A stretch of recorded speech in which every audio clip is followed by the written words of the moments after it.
네, 안녕하세요. 저는 연구원 산업안전연구실 전소영 연구원입니다. 오늘 저는 배달 종사자의 산업재해 현황에 대해 말씀드리고자 합니다. 정말 실효성 있는 산업재해 예방 대책을 마련하기 위해서 제일 먼저 배달 종사자의 규모와 산업재해 현황을 정확히 파악하고 각 사고의 이면에 존재하는 다양한 원인들을 상세히 분석해 볼 필요가 있다고 생각하였습니다. 이에 저는 배달 종사자의 산업재해 현황을 다음과 같이 조사해 보았습니다. 먼저 배달 종사자들의 이동수단으로 주로 사용되는 이륜 자동차에 관련한 통계를 조사하였습니다. 우선 앞으로 제가 언급할 이륜 자동차의 개념은 도로교통법상 배기량 125cc 이하의 원동기 장치 자전거와 125cc 이상의 이륜차, 사륜 오토바이를 모두 포함하는 개념임을 알려드립니다.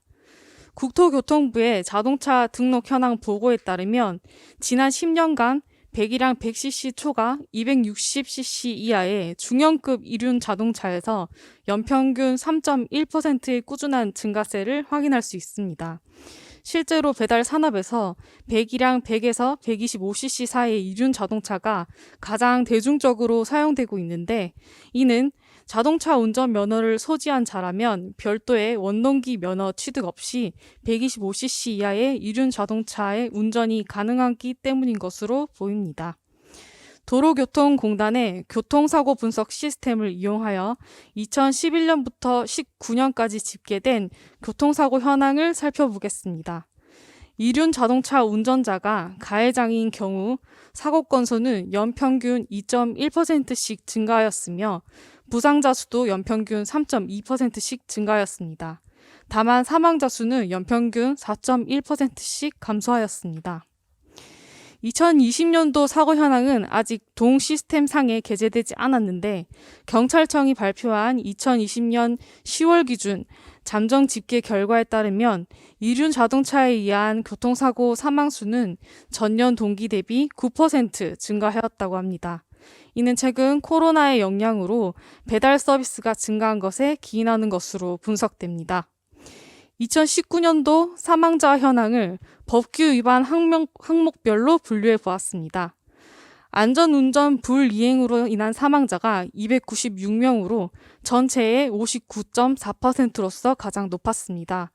다음으로 신호위반, 중앙선 침범, 교차로 운행 위반 순이었습니다. 다만 2020년 유진화 등의 이륜차 교통사고 분석을 통한 사고 예방 연구 결과에 따르면 이륜 자동차는 단독 사고 발생 비율이 다른 차종보다 약 4배 높았을 뿐만 아니라 전체 사망자의 약 47%가 단독 사고로 인한 사망자였습니다. 2019년도 9월 기준 이륜 자동차의 보험 손해율은 책임보험과 종합보험 모두 90.8%로 전체 차종의 손해율 대비 약 5에서 10% 정도 높은 값을 보였습니다. 다음으로 근로복지공단의 요양승인제의 통계를 살펴보겠습니다. 고용노동부 산재보험료율 고시상의 업종 분류 중 배달 종사자 관련이 높은 것으로 판단되는 음식 및 숙박업, 퀵서비스업, 운수부대 서비스업, 택배업에서 이륜 자동차로 인한 산업재해에 대해 조사하였습니다. 본 업종들에서 최근 10년간 발생한 사고 사망자 수는 총 306명, 그 외 사고 사망자 수는 20명, 사고 부상자 수는 2만 274명으로 확인되었습니다. 앞으로 나올 통계 분석은 전체 사고 재해자 수인 2만 600명을 대상으로 상세 분석한 것입니다. 우선 사고 재해자의 국적을 조사해 보았습니다. 전체 사고 재해자 중 한국인은 2만 268명으로 전체의 98.4%였으며 한국계 중국인이 1.3%, 중국인이 0.2% 순이었습니다. 연령대별 사고 재해자 발생은 20대가 8,557명으로 전체의 41.5%로서 가장 높았으며 40대 19.7%, 30대 18.5% 순이었습니다. 또한 남성이 2만 359명으로 전체의 98.8%였습니다. 사고 재해자 중 근속기간이 1개월 미만인 사람이 8,935명으로 전체의 43.4%에 달하였으며 근속기간이 짧을수록 재해자 수가 많았습니다. 지역별로는 수도권이 13,205명으로 전체의 64.1%였으며 영남권이 15.2%, 호남권이 9%, 충청권 8.9%, 강원 2.2%, 제주 0.5% 순이었습니다. 인구 만 명당 지역별 사고 재해자 수 비를 구해보면 수도권이 5.0, 호남권이 3.6, 충청권 3.5, 강원 3.0, 영남권 2.4, 제주 1.6 순으로 위험도가 높았습니다. 요일별 사고 재해자 발생은 토요일이 3,409명으로 전체의 16.5%였으며 일요일이 16.2%, 금요일이 14.8%로 금요일과 주말의 재해자 비율이 평일보다 훨씬 높았습니다.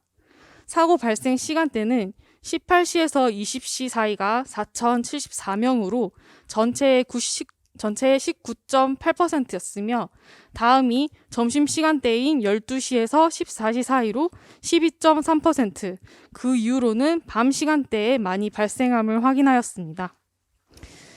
최종적으로 배달 종사자의 산업재해 현황 조사 결과 발견한 문제점과 시사점에 대해 말씀드리겠습니다.